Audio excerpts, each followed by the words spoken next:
우리가 믿는 66권 성경 가운데 제일 먼저 나오는 창세기 1장 1절에 3절을 중심으로 제목이 좀 특이한데 존재 중심이라는 제목으로 말씀을 전하겠습니다. 이 자리에 참석하신 대부분 성도님들은 대개 대학을 나오신 분이 많으실 거고 홍렬로 한 분들도 또 중고등학교는 나오신 분들일 겁니다. 근데 우리가 학교에서 배우는 학문들은 사실은 국어나 국사와 한문 같은 걸 제외하고는 솔직하게 다 서양 학문입니다. 이 서양 학문에 기초를 놓은 사람이 고대 그리스의 아리스토텔레스라는 사람입니다. 이 사람의 많은 사상 중에서 특별히 이 존재하는 것들을 이해하는 방식이 있는데 그에 의하면 존재하는 모든 것은 다 네 가지 원인을 지닌다고 합니다. 첫째는 그 존재의 재료, 그것을 진료인이라 하고, 두 번째는 그 존재의 형태, 그것을 형상이라 하고, 세 번째로는 그 재료를 가지고 형상을 만든 힘, 그것을 동력인이라 하고, 그리고 그러면 그 존재가 무엇을 위한 거냐 하는 목적이 있기 때문에 목적인이라고 합니다. 그래서 모든 존재에는 이게 있는데, 예를 들어서 지금 우리 성도들 앉아 계시는 그 장의자를 보면 그것이 일종의 존재인데 그것의 재료는 목재입니다. 그것의 형태는 그렇게 마치 90도처럼 그렇게 되어 있는 것입니다. 그것을 만든 동력은 목수의 기술이나 아니면 기계입니다. 그러면 그것이 왜 그렇게 진리에서 그 형상으로 만들어졌을까요? 그것은 앉기 위한 목적에 맞도록 만든 거라고요. 자, 이 사상 이후에 이 서양 사상은 늘 이렇게 말합니다. 모든 존재는 목적이 있고 그 목적을 이루어야 그 존재는 의미가 있다. 이렇게 해가지고 소위 목적론적인 세계관이 지금까지 오랫동안 적어도 뉴턴 이전까지는 서양을 지배했습니다.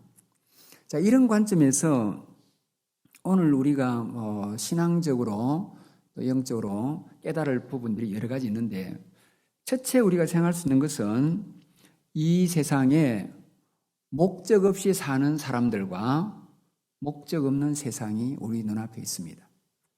자, 왜 그러냐 하면 하나님을 믿지 않는 사람들이 우리 대한민국도 최소한 70%나 되겠지요. 믿는 사람들은 30% 채 안 될 겁니다. 하나님을 믿지 않는 사람들은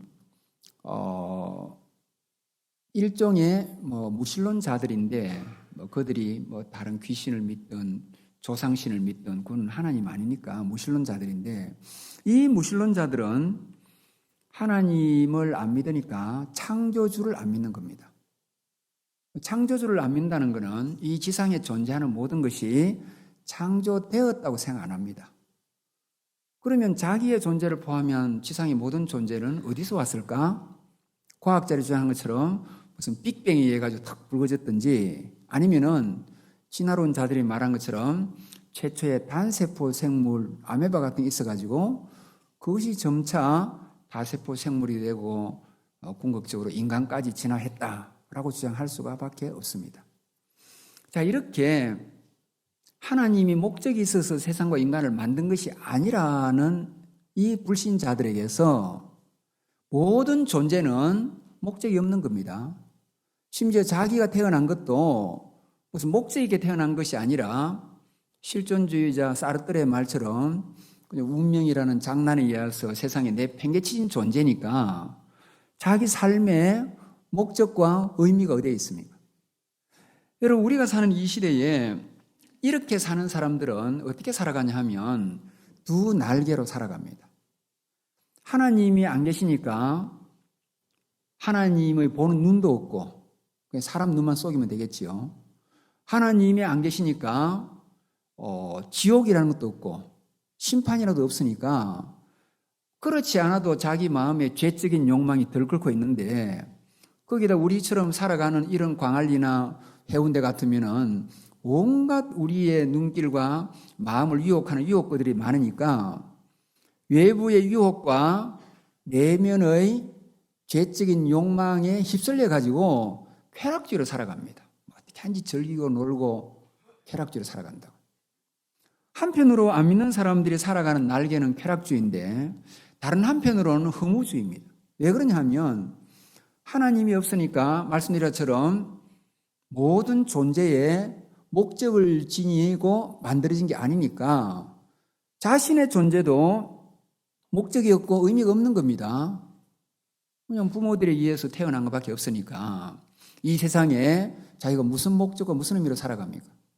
결국에는 살면서 뭐 이렇게 살고 저렇게 살든 간에 언젠가는 시간의 열차에서 내려야 되니까 정말 해가 서산에 지듯이 내 인생이 끝나면 모든 것이 허무하잖아요.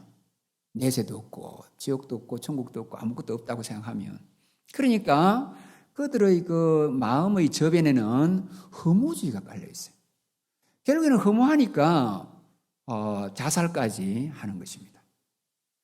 자, 우리가 만나고 있는 이 하나님 믿지 않는 사람들과 세상은 무목적, 무의미의 영역입니다. 오늘 저와 여러분처럼 하나님을 믿는 사람들은 정반대입니다. 목적으로 충만하다고요. 교회마다 목표를 세우고 목적을 세우고 우리 개인들도 굉장히 인생의 목표를 세우고 열심으로 다름질합니다.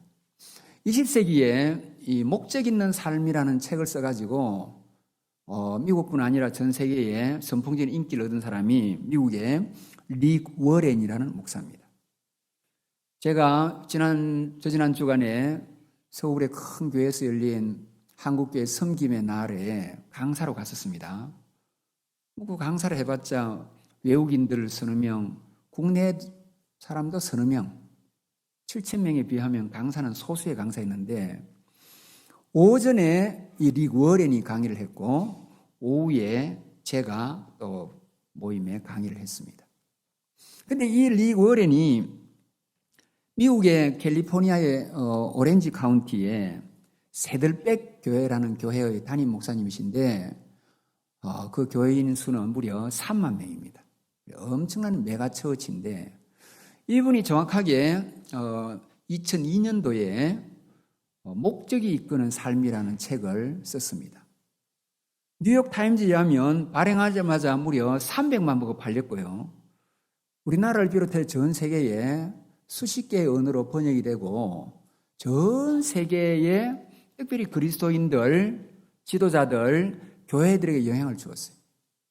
그러니까 이제 여기에 힘을 얻어가지고 다시금 두 번째 책을 썼는데 목적이 이끄는 교회 이런 책을 썼고 지금 전 세계에 미국은 전 세계에 릭 워렌의 목적 중심주의의 목회를 하는 교회가 무려 300개가 넘고 165개국에 100만 명이 넘는 목회자가 이 프로그램을 따르고 있습니다.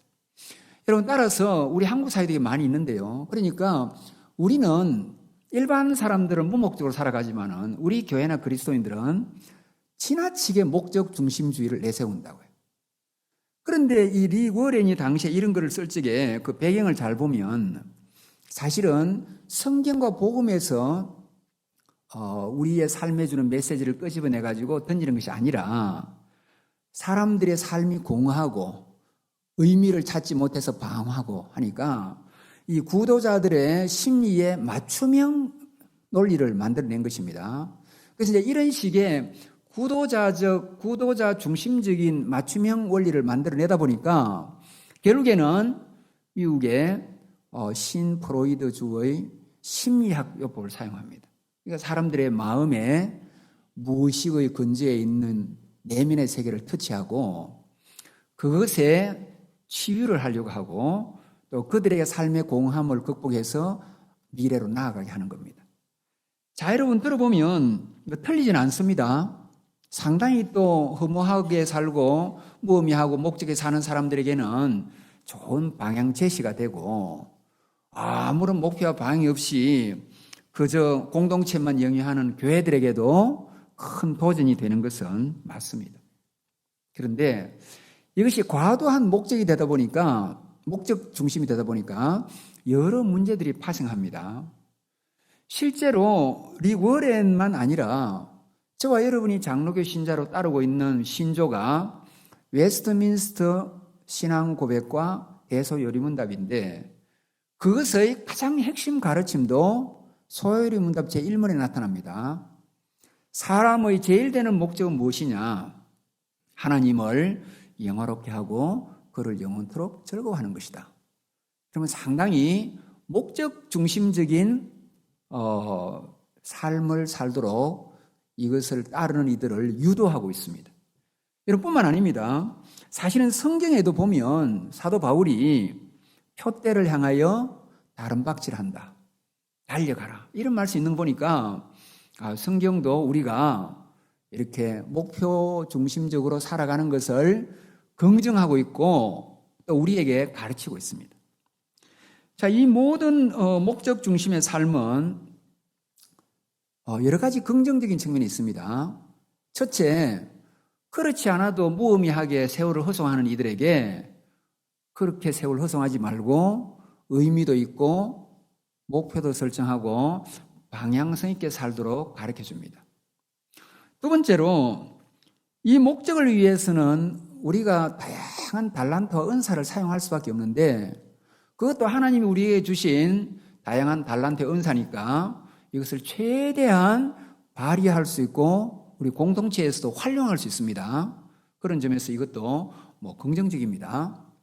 세 번째로 존 버년의 철로 역정에 보면 이렇게 기독도가 천상을 향해 가면서 허영의 시장을 지나면서 많은 유혹을 받습니다.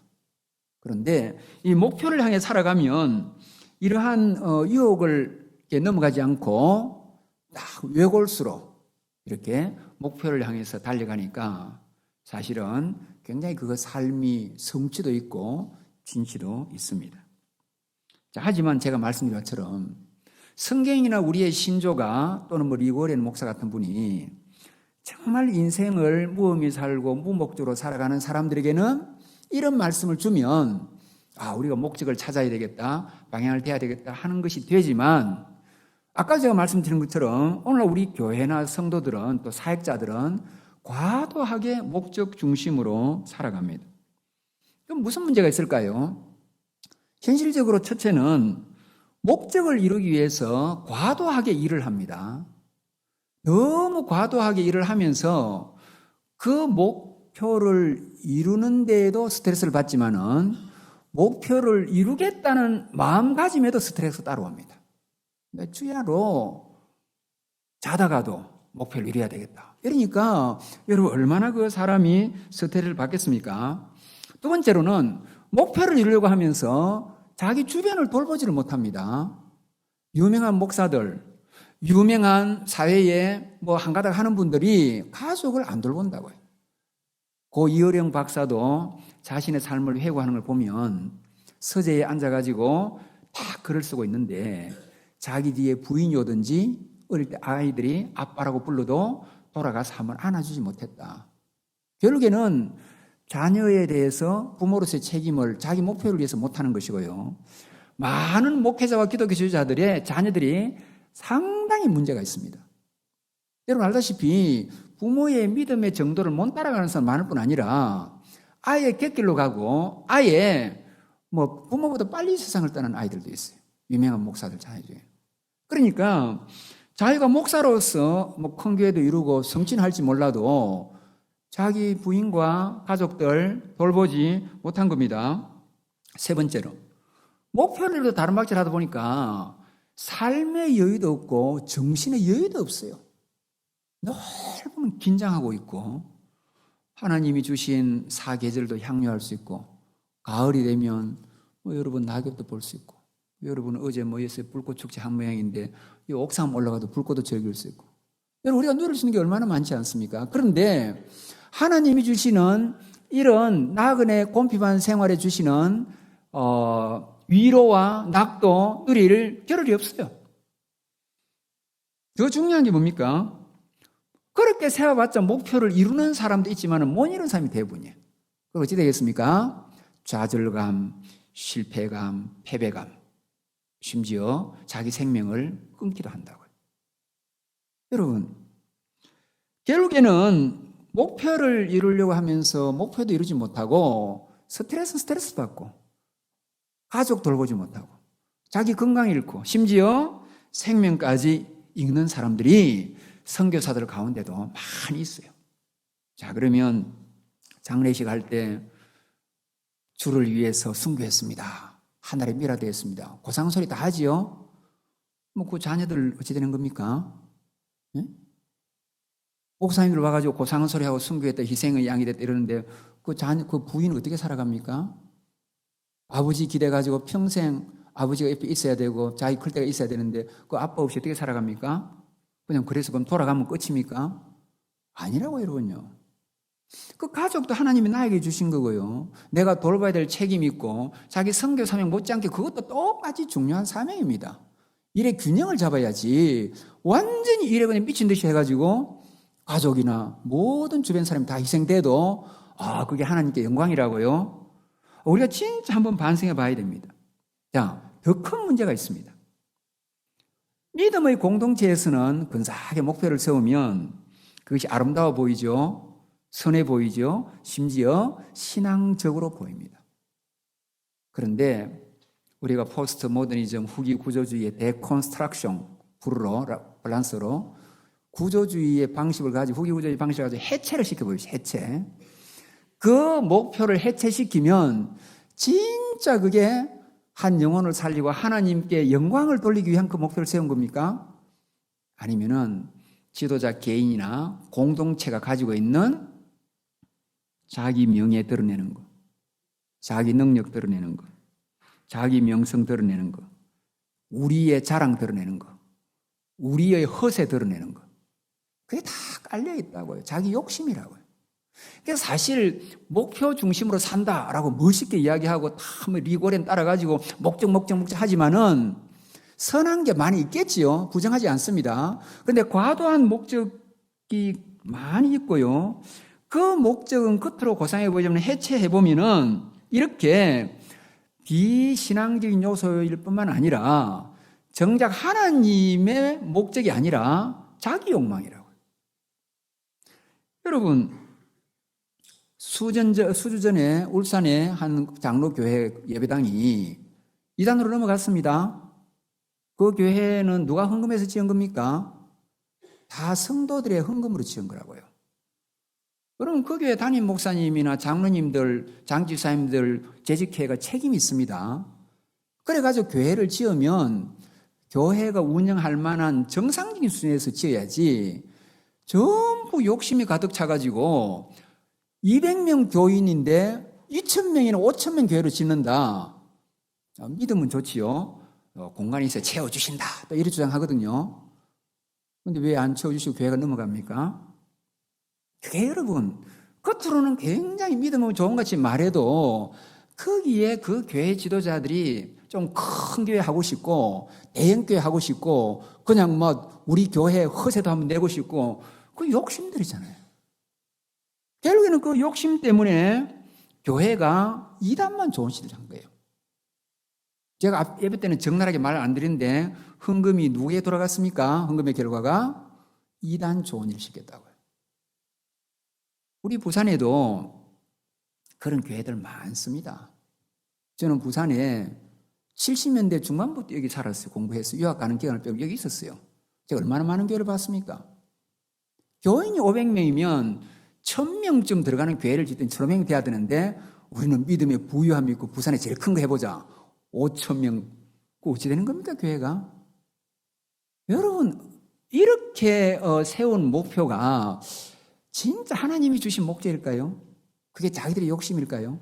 그러니까 우리가 믿음의 세계 안에서도 교회 운영도 이런 것도 성령님이 인도하시는 대로 자연스럽게 성장하고 자연스럽게 발전하고 여러분 성산교회는 제가 그런 걸로 알고 있고 우리 목사님도 그래 하시는데 때로는 과다한 욕망을 세우면서 교회들이 시험에도 많이 빠지고 결과적으로 울산의 교회는 이단 좋게 했잖아요. 울산만 그런 줄 압니까? 김해도 이단 넘어갔어요.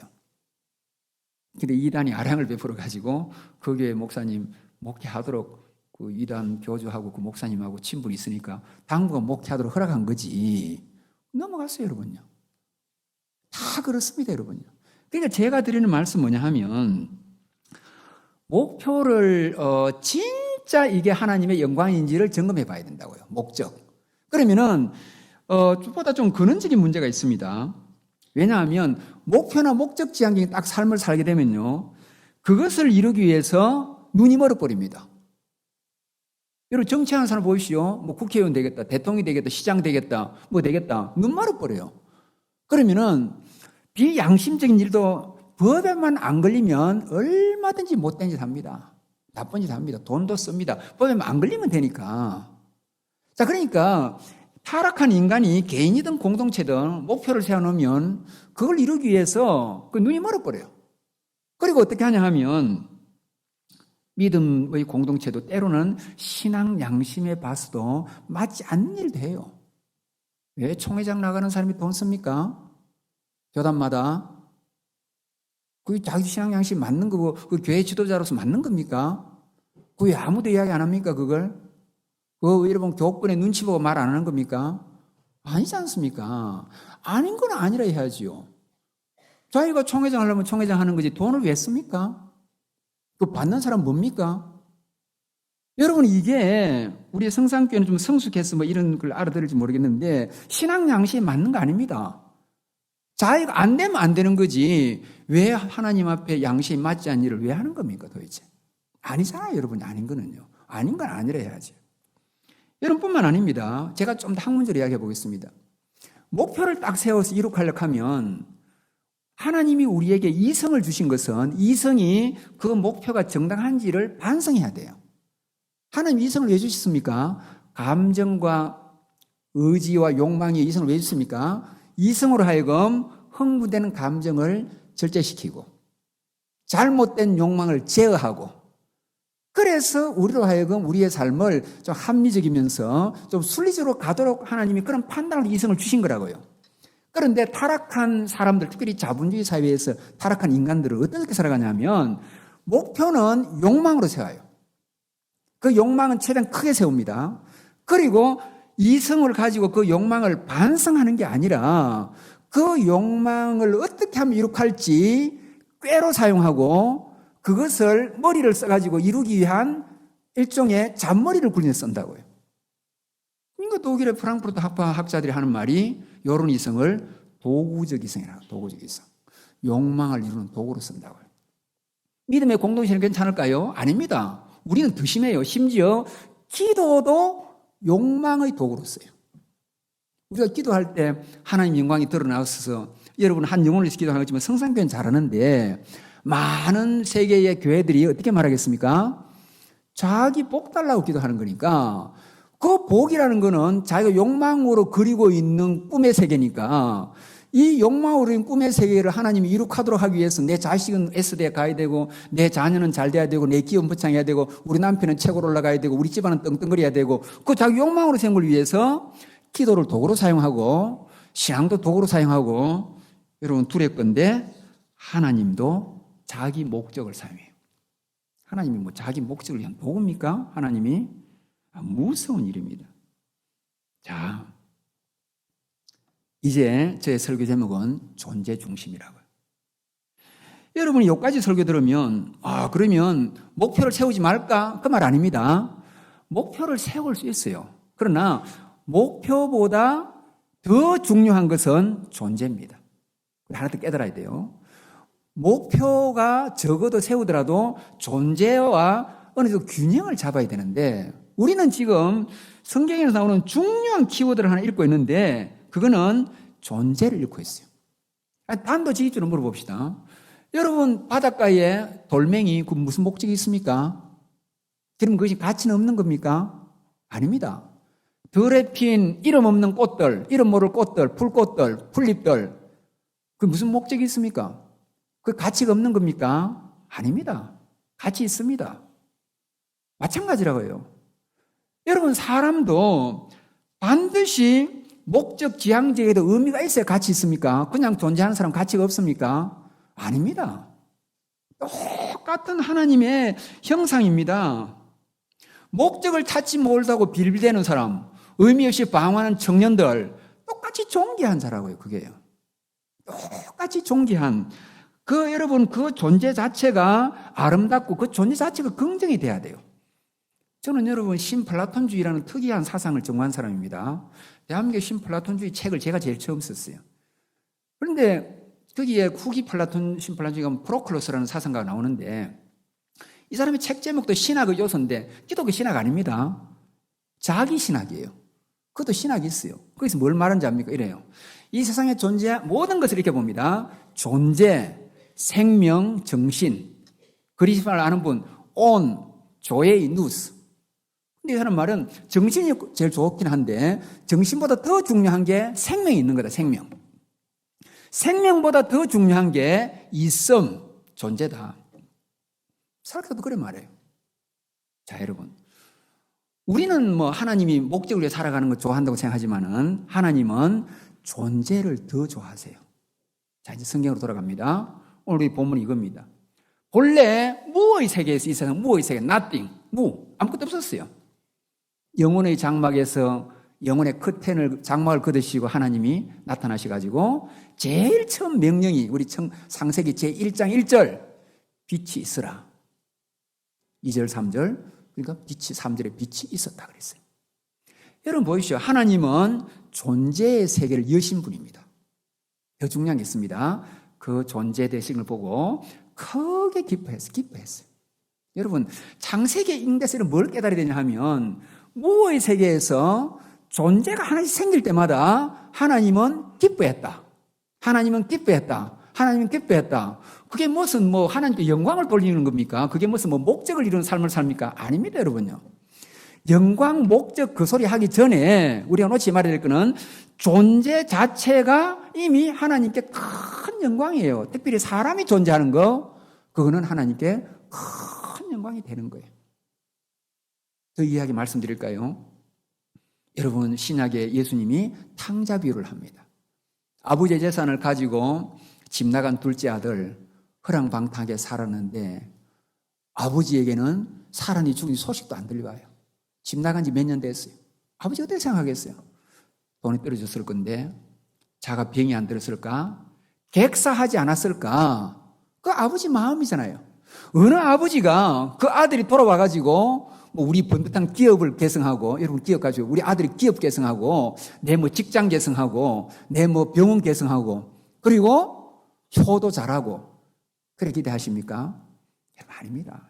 이 탕자의 아버지의 마음은 자기 와가지고 효도하는 거 바라지 않습니다.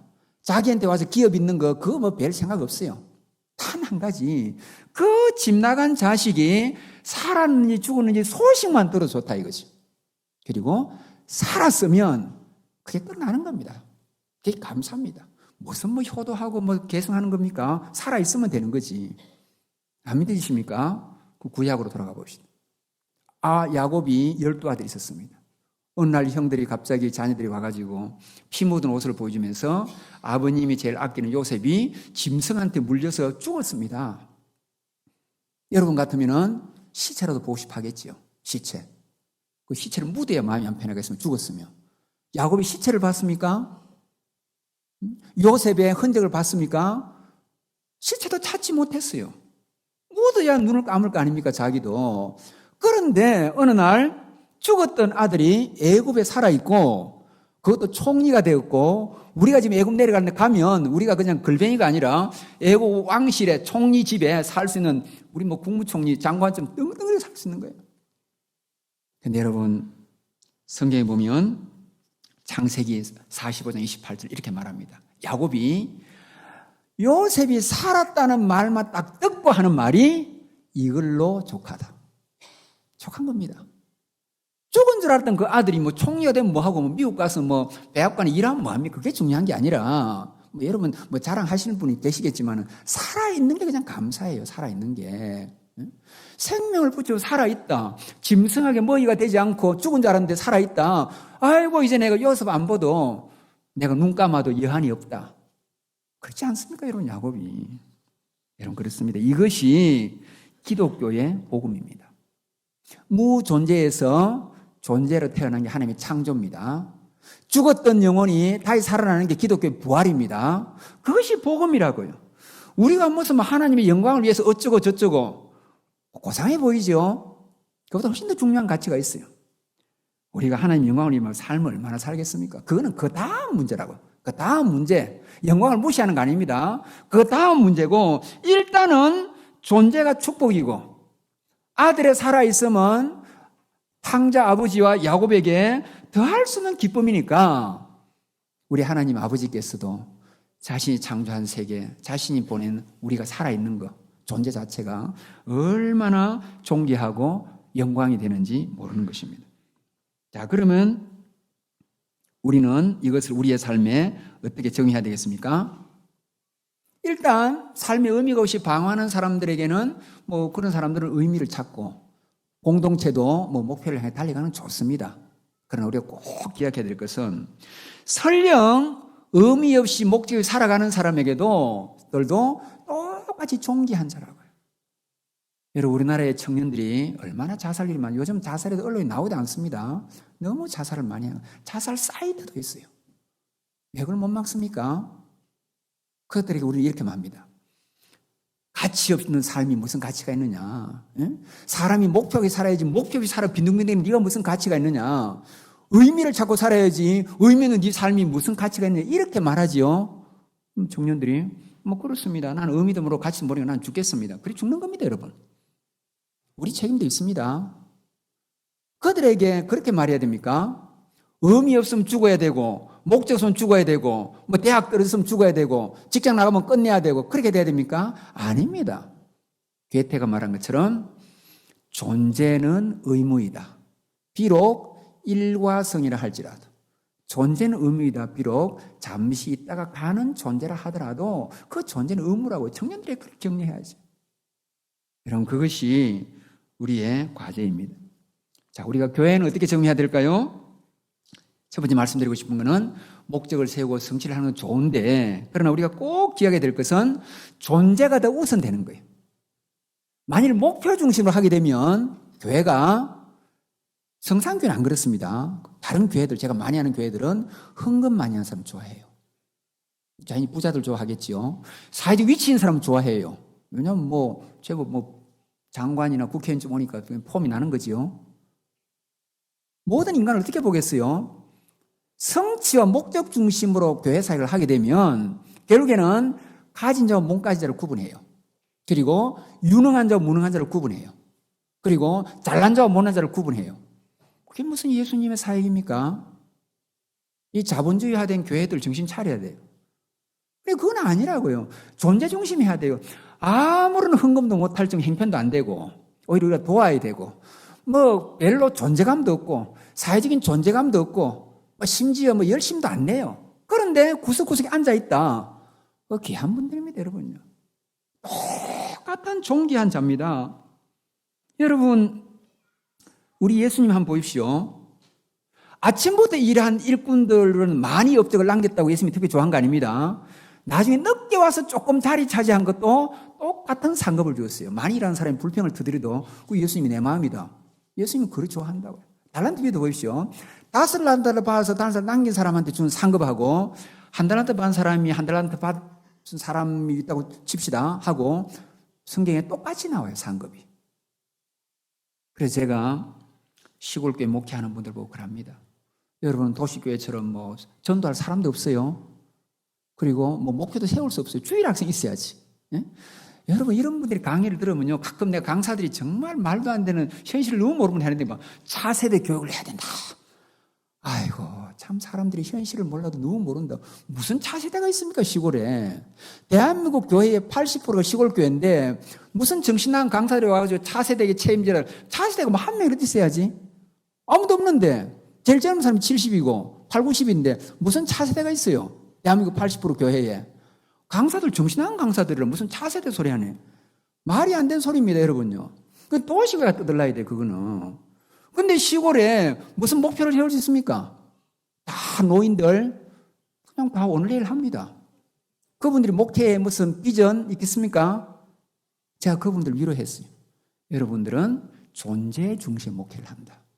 그 자리를 지키는 게 대단하고, 아무리 희망이 없는 노인들에게 하나님 말씀 전하고 알아듣는 모델 열심히 전하고 그들을 기도해주고 신방하고 얼마나 하나님 기뻐하시냐. 도시교회 잘 나가고 그거 못지않게 당신 진짜 귀한 사역이다. 제가 이런 존재 중심을 해야 이분들이 위로가 된다고요. 내가 목표 중심으로 이야기하면 되겠습니까? 세월 목표가 아무것도 없는데.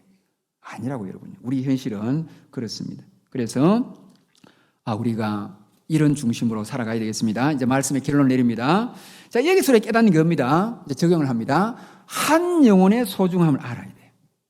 여러분, 하나님 나라는 자칫한 프로젝트가 돼가지고, 죄송합니다. 선교하는 분들도 병원 짓습니다. 신학교 운영합니다. 건물 짓습니다. 한국교회가 돈 주십시오. 다 프로젝트 중심으로 하는 사람 많이 있어요. 일하기 정신이 없습니다. 그 사람들은 누가 반갑겠습니까? 돈 많이 헌금하는 사람이 제일 반갑겠죠. 그 선교사들은. 우연하게 돈 많이 헌금한 사람 만나면 아이고 하나님 축복입니다. 이런 귀한 은혜를 사람을 만나더니 그래 나올 거 아닙니까? 좋습니다. 그 일을 하십시오. 선교사들. 그러나 더 중요한 게 뭐겠어요? 크기에 이름 없이 흑인들, 동남아 아이들 한국처럼 존대받지 못하고 인간답게 대접받지 못하는 거기에 신발 하나 신지 못한 그 어린아이 한 영혼에 대한 안타까움이 있어야 되고요. 그 영혼에 대한 구령의 열정이 있어야 돼요. 그게 더 중요한 거지. 거창하게 교회 지났다, 무슨 해놨다. 그 프로젝트가 뭐가 중요해요, 여러분요. 여러분, 요즘 선교사들이 이런 그 현지에 대한 영혼의 안타까움이 없고, 그냥 한국교회 잘난 것만 알고, 베푸는 것만 알고, 폼만 잡으려고 하면, 그럼 무슨 여러분 선교입니까, 그게? 한 영혼에 대한 안타까움, 예수님의 심정이 있어야지. 한 영혼에 대한 소중함을 알아야 됩니다. 여러분, 실제로 교회 안에서 신앙도 약하고 막 그냥 교회 잘 오도 않고 헌금도 안 하고 어쩌다 온다. 고정하지 마십시오. 그 영혼은 귀한 영혼이라고. 그래서 존재 중심에 되어가는 그런 교회가 되기를 바랍니다. 그 다음에 여러분 이제 한 가지 말한 것은 병에 대한 사역을 해야 돼요. 우리가 흔히 갑과 을을 이야기하는데 그래서 을들은 기업주들이나 사장들을 보고 갑질하지 마라 이러는데 그런 을들이 아닌 사람도 있어요. 저의 용어로는 그게 병입니다. 병은 뭐냐? 을을 해가지고 갑한테 달라들 만큼 현대 직원도 아니에요. 삼성 직원도 아니에요. 우리 보험배 노조도 아닙니다. 이 사람들은 직장도 없어. 실업자라. 노숙자라. 언제 돌아갈지 모르는 연로한 분이에요. 그게 우리 사회의 병들입니다. 이분들은 완전히 소외당했어요. 근데 우리 예수님은 어떤 사역을 했습니까? 갑들, 쳐다보지도 않고요. 만나면 독사 새끼들아. 욕했어요. 예수님 갑들 하면서 다 독사 새끼들 했습니다. 우리 예수님 욕 잘했습니다. 그 독사 새끼들. 권력자고 종교를 잡은 자라고 독사를 이야기했잖아요. 욕이잖아요, 여러분요. 욕만 했습니까? 채찍 가지고 휘두르고 막 다 했어요, 여러분요. 그 노래 예수님은 별로 안 좋아했다고요, 그런 분들. 그리고 우리가 또 뭘 알 수 있습니까? 예수님은 을들도 아닙니다. 예수님은 아무도 찾지 않은 사마리아 우물가에 낮에 아무도 모르게 살짝 오는 여인들. 그건 병이라고, 병을 위한 사역을 했다고요. 그래서 여러분 우리가 손양은 목사님, 스스팽 선교사가 왜 성자의 성녀입니까? 아무도 안 돌보는 나 환자들 돌봤잖아요. 그게 하나님 나라의 가장 아름다운 일이에요. 그래서 여러분 소외된 자들에 대한 관심을 갖기 바랍니다. 자, 그 다음에 제가 마지막으로 이야기합니다. 목표를 향해 나아가지만은 조금 마음의 여유를 가지고 소외된 자들을 돌아봐야 돼요. 소외된 자들, 작은 일에. 너무 큰 일만 신경 쓰면 작은 일을 소외돼요. 여러분 성경에 이런 게 있습니다. 믿음의 족장 아브라함, 이삭, 야곱 대단하지요. 하나님이 그 집안만 좋아합니까? 아닙니다. 그건 착각입니다. 아브라함, 야곱, 이삭, 야곱을 성경 카메라 앵글은 비추다가 갑자기 카메라 앵글이 성경을 보이시죠? 창세기 갑자기 광야로 확 돌려요. 광야에. 아무도 알아보지 못한 광야의 허벌판에 지금 울부짖는 여자와 아이가 있어요. 하나님 이걸 외면했습니까? 하나님이 아브라함의 하나님이고 이삭의 하나님, 야곱의 하나님입니까? 믿음의 족장들만 좋아하고 그거 다 질밥받습니까? 우리 하나님 아닙니다. 카메라 앵글이 광야에서 울부짖는 하갈과 이스마엘의 초점을 딱 맞춘다고요. 이게 뭘 말합니까? 우리 하나님은 아주 이렇게 잘 나가는 그런 사람 편만 아닙니다. 믿음의 가계개성 그거 좋지요. 그런데 믿음의 가계개성 못하는 결혼을 안 한 분도 많이 있는데 무슨 믿음의 가격개성? 교회 여러분 어버이날, 어린이날 제가 이 말씀 우리 목사님 어떻게 하는지 모르겠는데 어린이 막 떠들죠. 평생 아이를 놀려고 해도 부부가 아이가 없어. 그 사람 어린이날만 되면 상처야. 어린이날만 상처라 무슨 아이가 있어. 부모에게 효도하라. 여러분 한 번도 여러분 부모님이 세상 때문에 자기는 고아라 고아. 그 말만 들을 때마다 상처받아 교회 안에서. 그러면 여러분요 우리가 믿음의 가격개성이고 굉장히 잘 나가는 소리만 다 하는데 아니라고요. 교회가 진짜 정작 눈이 떠올 때는 고아로 숨어 있는 사람들. 아버지 말만 들어 가슴이 뭉클해요. 효도하고 싶은데 효자도 몰라. 아버지라고 불러본 적도 없어. 엄마라고 부른 적 평생 한 번도 없어요. 그리고 가정을 잘 꾸린다고요. 결혼 못하는 자매들 얼마나 많은데요. 들을 때마다 상처야. 가정의 주의를 교회 안 가는 거야 그냥. 들어 짜증나고 여러분 상처받는데 뭐하러 가는 거예요? 그러니까 교회가 이런 데 대한 배려가 있어야 돼요 여러분요. 잘 나가는 건 중요한 거 아닙니다. 항시 우리는 소외된 자들에 관심을 가져야 돼요. 자, 마지막으로 제가 말씀드리는데 목적을 이루기 위해서 너무 혹사하면 안 됩니다. 그럼 끝납니다. 생명을 잃는다고요. 그래서 하나님이 안식일을 그래 주신 거예요. 그래서 목사님들은 여러분 교회가 휴가를 많이 줘야 돼요. 안 갈라면 억지로 보내버려야 돼요. 휴가를 해야 돼. 쉬어야 돼요. 저는 이렇게 바쁜데도 어제도 양산산에 갔다 와서 저는 늘 휴가해요. 계속 쉰다고요. 계속 쉬어요. 쉬어야 살지. 그게 무슨 말입니까? 너무 목표를 따라 혹사하면 여러분 이거는 그냥 끝나는 겁니다. 그래서 자기 너무 혹사하지 말고 하나님이 안식일을 주신 거는 쉬라고 주신 거니까 그래서 우리의 생명을 잘 유지하라는 뜻이잖아요. 그래서 우리도 하나님 앞에서 주어진 삶에 감사하고요.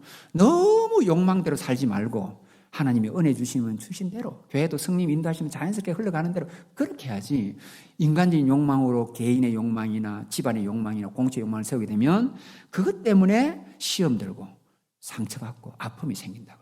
그렇다고 목표를 세우지 말라는 거 아닙니다. 말씀드린 것처럼 적어도 목표보다 더 중요한 게 있고 하나님께 영광이 되는 게 그건 존재다.